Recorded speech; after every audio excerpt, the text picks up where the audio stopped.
scientists have discovered a never-before-seen pyramid immersed in the sands of Judea.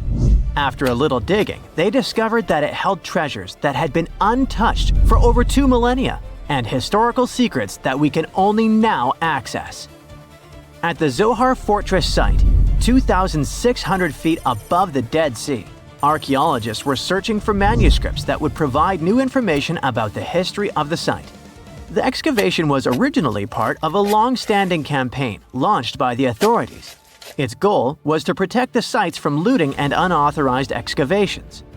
What they didn't expect was to find a pyramid-shaped structure built on top of a hill, made of hand-cut stones, each weighing hundreds of pounds. At first, the experts thought it was just a tomb, but they soon noticed the shape of the original walls and understood that the mound was a construction. They immediately realized that someone had dug into the top of the structure, probably looters who had spotted something valuable there. Luckily, most of the structure was still buried in sand, so the most valuable finds were hidden from sight. In the first week of excavation, volunteers found fragments of papyrus, bronze vases, and even ancient furniture, which were exceptionally well preserved. The desert climate had been a great ally in preserving those artifacts over the millennia. With little humidity in the air, mold cannot form. So, organic materials such as wood and fibers are protected from cracking and deformation. Hypotheses suggested that the pyramid had been built during the First Temple period. However, new discoveries have shown that it's more recent, from the Hellenistic period. Considering this and the fact that the structure dates back 2,200 years, it's believed that it probably appeared shortly after the death of Alexander the Great, the famous ancient Greek king of Macedonia. At that time, his generals divided the former Seleucid Empire. Ptolemy took control of Egypt and the surrounding regions, including the Dead Sea area, while Seleucus took control of the north, which is now part of the Middle East. It's still not known for sure whether the pyramid was built under the rule of the Ptolemaics or the Seleucids. Both Ptolemaic coins and coins from the Seleucid kingdom have been found at the site. Even so, many scholars believe it was built when the region was under Ptolemaic control. Evidence also suggests that the building, despite its longevity, collapsed at some point. But that's not why it was abandoned by the ancient Egyptians, which begs the question of what purpose it was built for. Some believe it was used as a tomb due to its picturesque location on top of a hill. Others believed it may have served as a historical monument. However, one of the strongest theories is that the pyramid was a guard tower, protecting an important trade route along which salt and bitumen resources from the Dead Sea were transported to coastal ports. They also believe it may have been used by Ptolemaic officials to collect taxes from travelers. It would be something equivalent to our modern-day toll booths, or even port inspection agencies. Although the contents of the papyrus documents remain a mystery, it seems very likely they were written using the Greek alphabet, and some experts believe that they may have been tax documents, which would make perfect sense, given the theory that the pyramid was a guard tower. The team calls it a fascinating historical mystery that the dig is helping to unravel, but the find is just a grain of sand in an entire desert. The dig is part of a larger project that's been going on for a long time, and in the last 8 years alone, it has scanned 111 miles of desert cliffs and identified approximately 900 caves within that radius. Using rappelling equipment, advanced technology, and specialized documentation methods, archaeologists discovered thousands of rare items, such as hidden scrolls, woodworking tools, carpets, leather goods, and even treasures. For them, the Judean desert is an ancient vault just waiting to be opened to reveal its secrets. A few years before they found the mysterious pyramid, they discovered a cave that had served as a refuge for Jewish rebels almost 1,900 years ago. The site was about 262 feet from the top of a cliff, and because of its difficult access, it hadn't been explored yet. Inside, they found previously unpublished fragments of the Dead Sea Scrolls that contained religious passages written in Greek. 11 lines of text were reconstructed thanks to the good condition of the papyri. So, scientists were able to identify their etymological content. Probably the best thing, there was no problem with preservation. Thanks to the dry and hot conditions of the desert, the artifacts were in impeccable condition. And there were other historical treasures there. The teams found rare coins, a partially mummified skeleton over 6,000 years old, with skin, tendons, and even strands of hair. There was also a giant basket made of plant fibers, considered the oldest in the world, more than 10,000 years old. With a capacity of up to 26 gallons, it was made about 1,000 years before the invention of ceramics. Speaking of historical treasures, there's another one that has caught the attention of the scientific community. A small piece of fabric that is around 3,800 years old. But it's more than just simple fabric. Dyed with the rare scarlet paint mentioned many times in ancient religious texts, this find is the oldest known evidence of fabric painted with a dye made from insects, known as scarlet worms. This is where the intense red hue comes from. It was a highly valued color, like royal blue and purple, because those insects lived in oak trees and could only be harvested for a short period during the year. So, those dyes were reserved for sacred fabrics, such as priests' clothes, marking status and religious importance. And although this discovery had great significance for archaeology, its size was actually tiny, measuring less than 1 inch. The fragment was discovered in 2016 during excavations in the so-called Cave of Skulls, but it's not known exactly how this fabric got there. According to experts, it's evidence that people knew how to dye wool fibers already 3,800 years ago or so. It also provides us with proof that the ancient textile industry already used animals at about the same time people began to create written sources. Fabrics painted using this type of dye were recorded in more recent periods.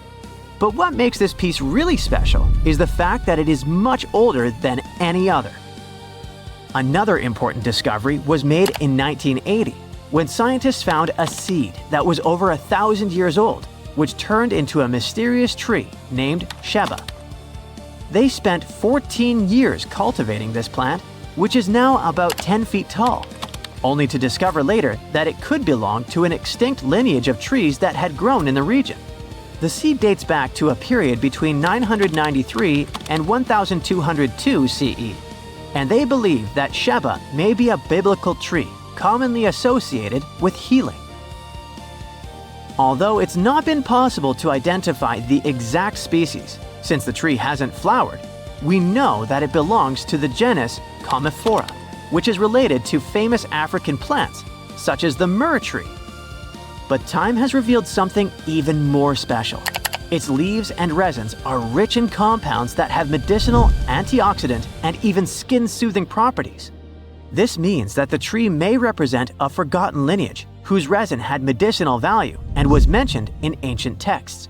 This brings to light how ancient people dealt with botanical medicine.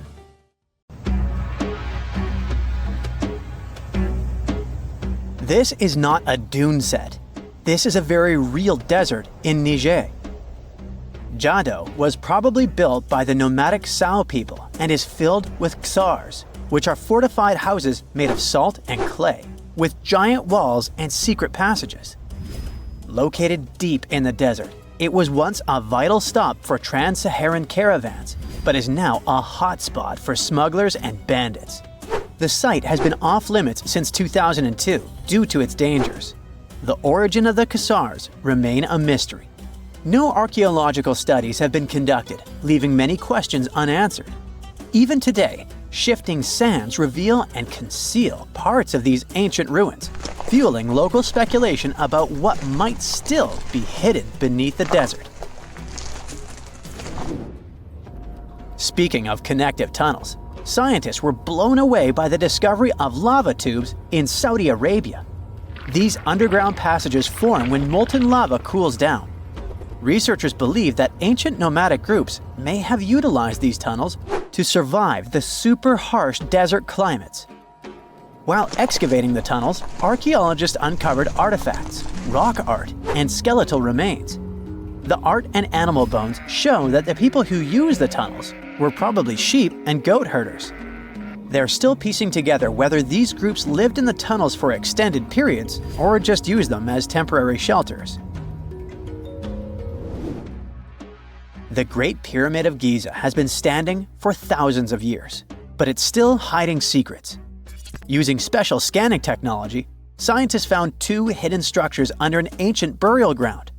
The first is a shallow L-shaped structure, and below it is a much larger space that could be a final resting place or a chamber. The smaller structure was filled with sand on purpose, while the deeper one might be an empty chamber. Experts believe the two are connected, possibly as an entrance leading to a secret chamber. This is big news because it might give us some more insight into who built the pyramids and why. The world is full of ancient writing, but some messages refuse to give up their secrets, like the mystery of the Bashplemi tablet. This unusual stone, pulled from a lake in Georgia, is covered in symbols no one can read. Even with modern technology, experts are completely stumped. The tablet is about the size of a book, with 60 symbols carefully carved into its surface, but 39 of them don't match any known language. Some resemble scripts from ancient civilizations in the Middle East, India, and Egypt, but none are an exact match. To make things even trickier, part of the tablet is broken off, meaning a piece of the puzzle is missing forever. To rule out a hoax, scientists studied the tablet closely. They confirmed it's made of vesicular basalt, an extremely tough local rock. Whoever carved these symbols must have been really skilled. Based on similar archaeological finds, experts believe the tablet could date back thousands of years, possibly to the Late Bronze or Early Iron Age. Some symbols repeat, which could mean they're numbers. Maybe it's an inventory list, a record of battles, or even an offering to the deities. Until someone cracks the code, the Bashplemi tablet remains an unsolved mystery from the depths of history. Experts are still stumped with what this Minoan disk might mean. The Phaistos disk is one of the most mysterious finds from the Minoan civilization. This 6-inch clay object, discovered in 1908, has strange spiral markings that no one has fully decoded yet. The disk has 241 symbols on both sides, showing everything from people and animals to tools and plants. Experts have come up with many theories about what the symbols mean. Some think it's an early form of Greek. Others suggest it's a prayer or a hymn. And some even believe it could be a letter from a king in Anatolia to a Greek ruler. Let's see who will be the first to figure this out. It's always a fun day at an archaeologist's office when they find something as big as a 2,000-year-old marble head. A French archaeologist mission went digging inside an old medieval house near Alexandria in Egypt and found a statue's head depicting an old, possibly ill man. This statue dates from the last Egyptian dynasty before it became part of the Roman Empire, and the site where it was found is associated with the likes of Cleopatra and Mark Antony. For archaeologists, even the smallest finds at this site means a lot.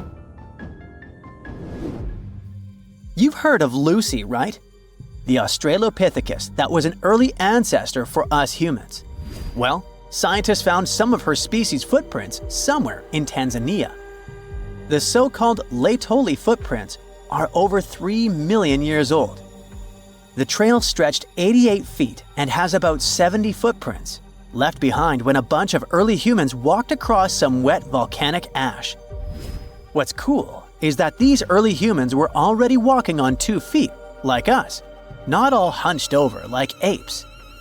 The close spacing of the prints shows they probably had short legs and a shorter stride than we do today. In an ancient Egyptian temple, archaeologists uncovered a shrine unlike any other, a place dedicated to falcons and 2 mysterious deities. One deity had a falcon's head, while the other wore a crown with a sun disk and cow horns. But the most baffling discovery was an inscription that read, "It is improper to boil a head in here." At the heart of the shrine, there are 15 headless falcons carefully arranged on a pedestal, likely as offerings to the falcon-headed deity. One theory suggests the birds were boiled first, perhaps to pluck their feathers, before being placed in the shrine, following the strange rule carved into stone. Archaeologists also found a 13-inch iron harpoon nearby. Its true purpose remains unknown, although the shrine also held remains of fish, mammals, and bird eggs, suggesting that the rituals may have included feasting. And speaking of ancient Egypt, meet Hathor. Scientists named her after the ancient Egyptian deity of motherhood, music, and singing. This wooden statue, housed at the Metropolitan Museum of Art, was thought to be just a beautiful artifact, until a surprising secret was uncovered. Using an X-ray machine, experts found a mechanical operating system inside it, with pulleys and axles connecting her shoulder to her left leg. When activated, the system made her hand raise and lower, an engineering marvel from over 3,000 years ago. The statue was created during Egypt's Middle Kingdom, around 1800 BCE, and is often compared to 19th century automata due to its advanced design. It's believed the statue was used in religious ceremonies, symbolizing Hathor's role in dance and music. An unexpected discovery happened in northern Kuwait, where a Kuwaiti-Polish team uncovered a mysterious 7,500-year-old statue. The statue features an elongated skull, no mouth, narrow eyes, and a flattened nose. This feature is thought to be an Ophidian figurine, named after the Greek word for snake, and it was likely made by the Ubaid culture, a civilization known for their pottery skills. While no one knows exactly what role this weird statue played, it might have been linked to rituals or symbolic practices. Some scientists think these figurines, found in homes or final resting places, were tied to important cultural beliefs. We couldn't mention unresolved mysteries of this world without speaking about these elongated skulls. In the deserts of Peru, researchers uncovered 5 ancient skeletons, 2 with unnaturally elongated skulls. While head shaping was common in many cultures, these skulls defy explanation. Local legends tell tales of the so-called gentiles, a mysterious race banished underground by the powerful deities. Some say this is what the skulls represent. Others think this is some type of genetic anomaly, which was confirmed after finding an infant skull, too large to be artificially shaped. Something strange is lurking beneath the sands of Giza, and scientists have no idea what it is. Archaeologists just found a hidden structure near the Great Pyramid using advanced ground scanning technology. What's inside? Nobody knows, but excavations are already underway. The Great Pyramid of Giza is one of the most famous monuments on Earth, but it doesn't stand alone. It's surrounded by an ancient necropolis, a massive royal graveyard filled with tombs and monuments. They belong to pharaohs, nobles, and other high-ranking officials. Most of these tombs are above the ground. They're called mastabas, rectangular, flat-roofed tombs built from limestone or mud brick, and they've been studied for decades. But from old movies, we know that these weren't simple graves. They have deep vertical shafts leading to underground burial chambers, where the past was sealed away for eternity. And recently, archaeologists found one curious empty space in the cemetery, a completely unexplored patch of ground. No mastabas, no visible ruins, nada.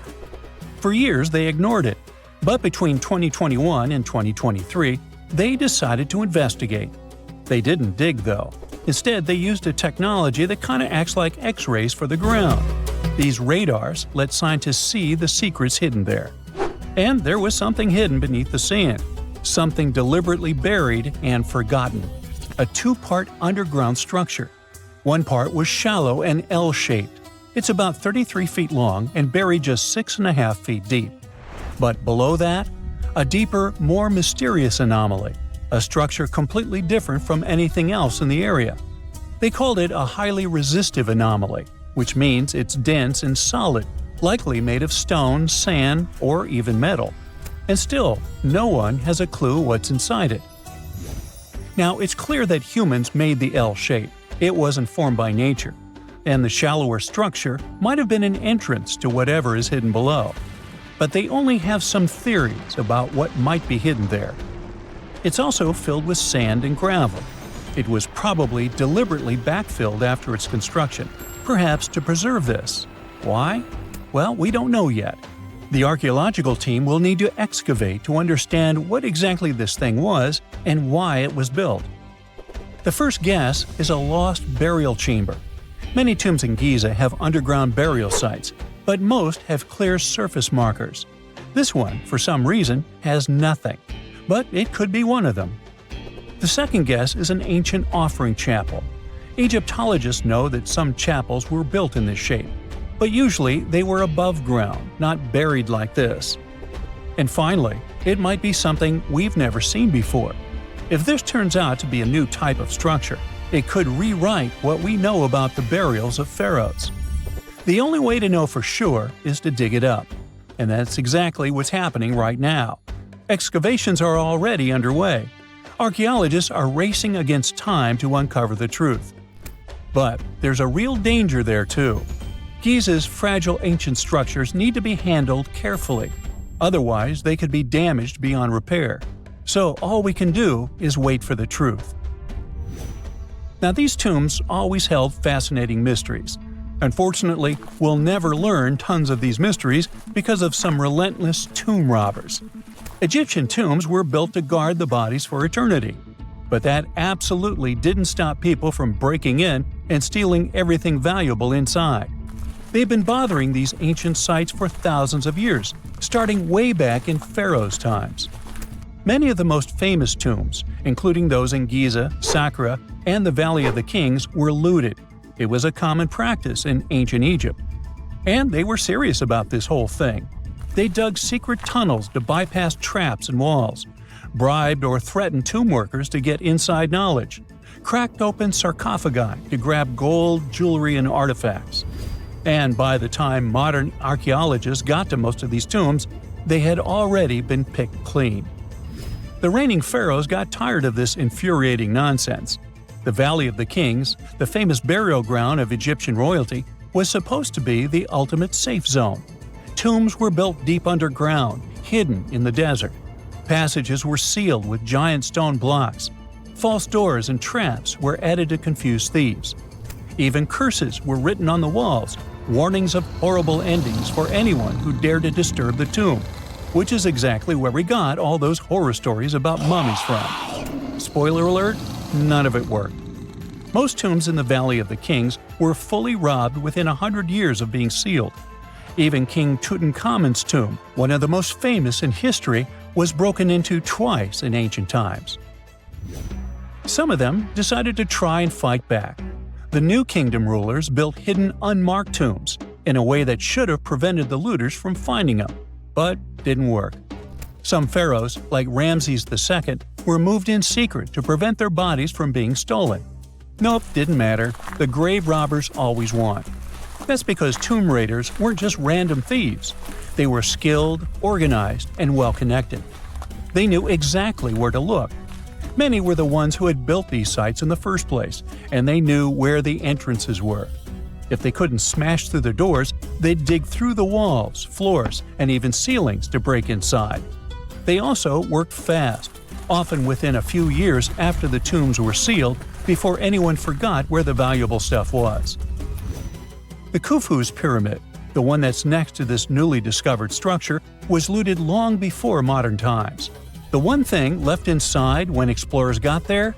An empty granite box where the sarcophagus used to be. Unfortunately, it's not just about gold. History itself gets stolen during these raids. Ancient Egyptians wrote detailed records of what exactly and where they buried. So when archaeologists compare these lists to what's found, they can see what's missing, which is often everything valuable. Most artifacts don't end up in museums. They just disappear into private collections, where they can never be studied again. Which is, of course, completely unfair. In fact, a few countries have had enough and started passing laws to take historical artifacts back from private collectors. In Italy, if you own an ancient Roman artifact, you must prove you got it legally. China is actively hunting down stolen artifacts, and they must find ways to retrieve it back from the Western collectors. In Egypt, they passed new laws making it illegal for private citizens to own any ancient Egyptian artifacts at all. Other countries, like the US, the UK, Germany, or Switzerland, are completely fine with rich guys owning their history. The British Museum is built on looted things. European empires invaded half the planet and took whatever they wanted back home. Their museums are often full of such stolen artifacts, and unfortunately, they refuse to give most of them back. For example, the Rosetta Stone. It was taken from Egypt by Napoleon's army, then stolen again by the British after they beat the French. Egypt has been demanding to return for years, but they still can't get it back. Or the Parthenon marbles. These magnificent massive Greek structures were taken from the Parthenon in Athens by a British lord in the 19th century.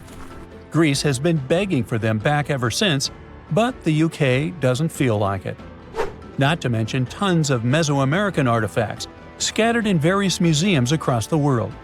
European explorers raided Mayan and Aztec temples, took statues, jewelry, and sacred objects, and now Mexico is fighting to get them back. Well, wouldn't it be surprising even if this mysterious underground chamber has somehow been looted already? But if it's a newly found place, could it be one of the few that escaped the hands of grave robbers? Could there still be ancient artifacts, untouched for 4,500 years? We can only hope that those guys didn't get there first. Wow! Scientists have found a lost city beneath Egypt's pyramids. And it's incredibly large, bigger than the biggest target you can imagine. Underground chambers, passageways, and vertical structures. Scientists have no idea what purposes they serve. But let's start from the very beginning. Italian and Scottish scientists studying the Pyramid of Khafra discovered something that looked like secret tunnels under 3 pyramids. This find might change what we know about ancient Egypt. The expedition, called the Khafra Project, was led by Corrado Malunga from Pisa, Italy, and Filippo Biondi from the University of Strathclyde, Scotland. Their mission was to focus on exploring Khafra's pyramid, the second largest on the Giza Plateau. Scientists uncovered a massive structure beneath the Pyramid of Khafra. Could it be an ancient Egyptian underground city? The experts analyzed the data they had and came to the conclusion that 8 large vertical structures could be hiding beneath, possibly wells or shafts. They extend a staggering 6,500 feet across. Imagine placing 2.5 Burj Khalifas on the ground, one after another, and you get the sheer size of this find. These shafts also plunge nearly 2,000 feet underground. Some of the deepest underground stations in the world are located at a mere 380 feet underground or so. These cylindrical shafts are surrounded by spiral paths. Picture some old Gothic castle. They're connected to 2 giant, weirdly shaped chambers. Are those cubes? Or possibly bowls? Each of these chambers is likely more than 260 feet across. Now, even though we know about the structures now, no one has figured out their original purpose yet. Want to hear something even more shocking? Okay then. The team is almost sure that similar access points can be found under all 3 pyramids. In other words, all of them might be linked by a hidden system of underground tunnels, chambers, and passages. Even deeper, about 4,000 feet under the surface, there might be more unknown structures. And doesn't it add to the mystery? But the coolest news is that, according to some team members, these hidden structures near Giza pyramids could align with the legendary Halls of Amenti. In ancient Egyptian mythology, it's a place where people are believed to arrive when they're close to the end of their days. There, they are said to take a 3-day-long trial, facing their biggest fears. Now, how did scientists even discover these hidden spaces? To uncover them, researchers used 2 satellites positioned 420 miles above Earth. They sent radar signals to the Giza Plateau, and these signals generated detailed images, which were later compiled into a 3D model of the underground layout, including the newly detected shafts. Then, using synthetic aperture radar or SAR technology, which is a type of radar that can penetrate through stone, the team also spotted 5 small room-like structures hidden deep within the pyramid. One of these chambers contained a sarcophagus, which was once thought to be the tomb of Pharaoh Khafre. But now, scientists believe this was a mistake. The true burial site is likely to be elsewhere. In any case, these 5 hidden rooms were completely unknown before the scans. They seem to be arranged in the center of the pyramid and are linked to underground pathways leading somewhere below the structure. There's an opinion that these tunnels could lead to more hidden chambers and wells. Some of them might be around 4,500 years old. Wow! What if they help us solve ancient civilization mysteries? Preliminary data suggests that all this underground space can be much more than a few empty chambers. There might be many more hidden structures near the Giza pyramids. How come? Well, the thing is, the structure appears to include hollowed-out sections with spiral pathways leading even deeper underground. Refining the images hinting at this could reveal an extensive subterranean network. It might be a whole city hidden under the surface. Now, despite the excitement surrounding these findings, there are also a lot of people who don't believe in the existence of the underground city. They're skeptical about the archaeological discovery in Egypt due to the lack of peer-reviewed verification. That's why several archaeologists and radar experts have challenged the validity of the claims. They've explained that the technology used to make the discovery may not be advanced enough to produce such detailed underground imagery.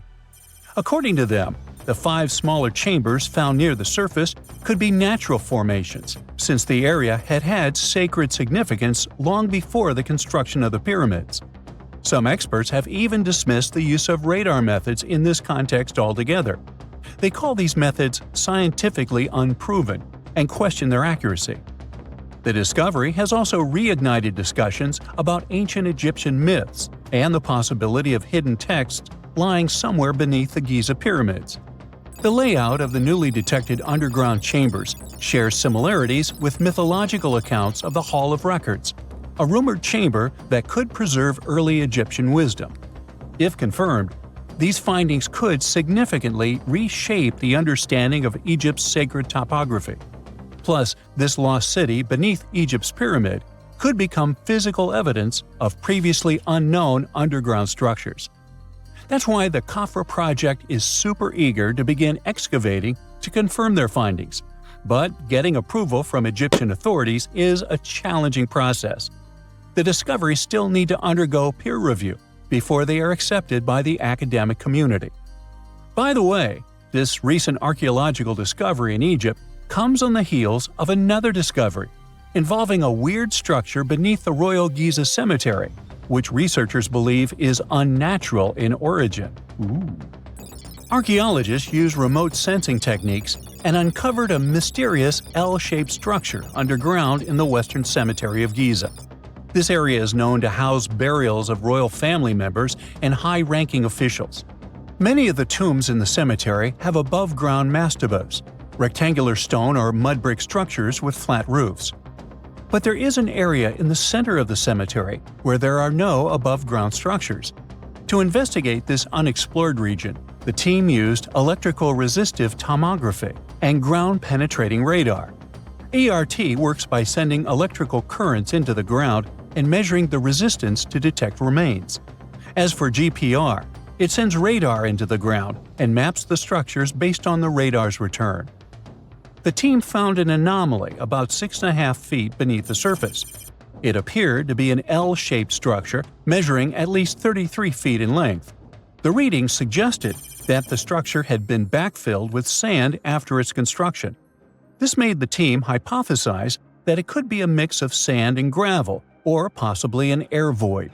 This anomaly was classified as a highly resistive structure, which meant it didn't occur naturally. Motoyuki Sato, the study's lead author and professor at Tohoku University in Japan, claims that the structure is not a natural formation due to its sharp shape. Another weird thing about ancient Egyptian pyramids is that historians have long believed that they were built primarily for royals and high-status individuals who had the wealth and power to create such massive structures. However, New research from the archaeological site of Tombos in modern-day Sudan challenges this assumption. The thing is, Tombos' pyramid may have served as burial sites for low-status workers as well as elites. The hard-working members of ancient communities may have found their last resting place in some of the most visible monuments, including the pyramids. Located along the Nile River in the ancient region of Nubia, Tombos became part of Egypt after its conquest of the area around 1400 BCE. That's when Egypt established the site to strengthen its colonial control. Workers at Tombos built pyramids, but those were much more modest than the famous pyramids of Giza. The research team reanalyzed 110 human skeletons from Tombos, originally studied in 2012. In particular, they examined the entheses, the areas where tendons and ligaments attach to bones. Such an analysis can give us insights into the amount of physical labor a person performed. When someone does hard labor, their bones often develop distinct crests and ridges at these attachment points due to the stress on the tendons and ligaments. And while some skeletons showed little change in their entheses, suggesting they belonged to individuals from the upper classes, others showed more serious changes. It means they belong to lower-class workers. This finding can totally challenge our earlier understanding of pyramid burials, especially the idea that only elites were buried in the pyramids, because the pyramids themselves were designed for the elite. This recent research may prove that lower-class workers may have found their final resting place in these monumental structures too. Most people know that pyramids were built as grand tombs for the pharaohs, designed to ensure they had a smooth journey to the afterlife. The Great Pyramid of Giza, for instance, was constructed for the pharaoh Khufu. But what most people don't know is that this whole pyramid building trend started right here with the step pyramid of Djoser about 4,700 years ago. This massive structure was built for Pharaoh Djoser, a ruler from Egypt's Third Dynasty. It rises 7 layers high above the ground and stands about 200 feet tall. We think of it today as a phenomenal architectural project, but for ancient Egyptians, the step pyramid of Djoser turned out to be more like a massive experiment, a trial run, if you will, to perfect their building skills before they moved on to even more ambitious pyramids. Reaching new heights is super exciting, but the real mystery is what is going on below the ground. In this pyramid's underground labyrinth, there is a network of tunnels stretching about 3.5 miles long, and some researchers believe these tunnels might have been part of a sophisticated water system that could completely change what we think about pyramid construction. Let's talk about this massive complex located in Saqqara. Surrounding the pyramid, there's what's known as a dry moat, a continuous trench that is up to 164 feet wide and almost 2 miles long. It forms a sort of rectangular shape around the pyramid. This trench has an average depth of about 65 feet. Now, if you were to add up all the earth and rock they dug out to create this moat, it would be about 10 times the volume of the step pyramid itself. For the longest time, people just assumed this trench was nothing more than a huge quarry, a place where they dug up stone and clay to build the step pyramid. Makes sense, right? But when you take a closer look, it doesn't add up. The trench is too narrow and deep to be practical for mining, and its layout doesn't match anything we know about ancient Egyptian quarrying methods. Plus, some sections of the trench are actually covered with a rocky ceiling, which would have made it nearly impossible to use as a quarry. Another theory suggests that the dry moat had some kind of spiritual significance. Maybe it was a sacred place, where souls of nobles gathered to serve the late king in the afterlife. There are even niches in the walls that work as a hint at this spiritual function. But most researchers believe that this purpose likely developed much later, long after the complex was built for Djoser. So, what was the moat really designed for? In 2020, a researcher came up with a pretty intriguing idea. It is possible that this trench was actually designed to collect and manage water, especially after heavy rainfalls. Now, that makes sense when you consider the location.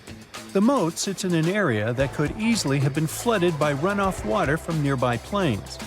This could also explain why the trench wasn't used for new graves until much later when the climate became drier and less prone to flooding. The story becomes even more intriguing as this trench appears to be part of a larger, more complex hydraulic system within the Djoser complex. It is like the trench has several compartments, carefully carved out of the rock and connected by tunnels. These compartments likely served as a part of a water treatment system, where water would flow from one compartment to the next, getting cleaner as it moved along. Now, here is where things start to tie into the pyramid itself. The Djoser complex has a series of underground shafts, and some researchers think that water from the moat's deep trench might have been used to power a hydraulic lift system, and this giant water-powered elevator could have been used to raise the heavy stones needed to build the pyramid. It worked like a volcano, but instead of lava, water did the heavy lifting. Imagine a big deep hole in the ground at the center of the pyramid site. Inside this hole, there was a huge wooden platform, kind of like a giant raft that could move up and down. When the workers wanted to lift a heavy stone, they would fill the hole with water. As the water rose, the wooden platform started to float up, carrying the stone with it, almost like a giant water-powered elevator. When the stone reached the right height, the workers slid it off the platform and onto the pyramid. The idea is that water from the deep trench, after being cleaned and filtered, would flow into these shafts. A massive float, possibly made of wood, would then rise as the water filled the shaft, lifting the stones up to where they were needed for construction. Once the stone was in place, they'd let the water out, lowering the platform back down to the bottom, ready to lift the next stone. This fancy hydraulic lift system could have been a game changer, making the whole building process a lot faster and more efficient without using a lot of workforce. It is like the ancient Egyptians were already embracing the whole idea of work smarter, not harder. But of course, not everyone is on board with this theory. Some experts argue that the area where the step pyramid of Djoser was built couldn't have held enough water from occasional rains to maintain such a fancy hydraulic system.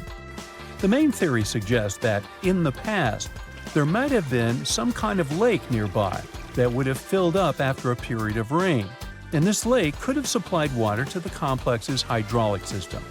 But there is no mention of such a lake in any ancient Egyptian writings, so it might be more of a what-if situation than a reality. And then there's the issue of the hard work itself.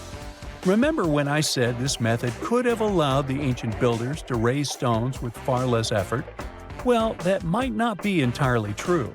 According to some experts, just building this hydraulic device would have required a lot more heavy work than simply moving the stone blocks using good old-fashioned manpower. And let's not forget, the step pyramid of Djoser is like a baby pyramid compared to those that came later. The stones used for Djoser's pyramid weighed, on average, about 660 pounds each, which is nothing compared to the more than 2.5-ton blocks used later for the pyramid of Chephren. If this cool water lift theory gets completely ruled out, we still need to explain how this pyramid was built in the first place. To answer that, we need to rewind a bit and talk about the original plans. See, before Djoser's tomb became a pyramid, the idea was to construct a simple mastaba. This type of tomb was pretty common in earlier periods, a flat-roofed, rectangular structure with sloping sides. But after the original mastaba was finished, they decided to expand it a bit by adding more layers on top. And then they added even more layers, until the construction reached 6 distinctive steps, each one smaller than the previous. And they probably did all this by raising those heavy stones using ramps, not a water-powered elevator. There is still so much we don't know about the step pyramid of Djoser. More research is definitely needed to fully understand how this system worked, or if it even existed at all. But the idea of using water to help build the pyramid adds a whole new layer to our understanding of ancient Egyptian engineering. It's a powerful reminder of just how clever and resourceful those builders were, using the natural landscape and the power of water to create one of the most iconic monuments in history.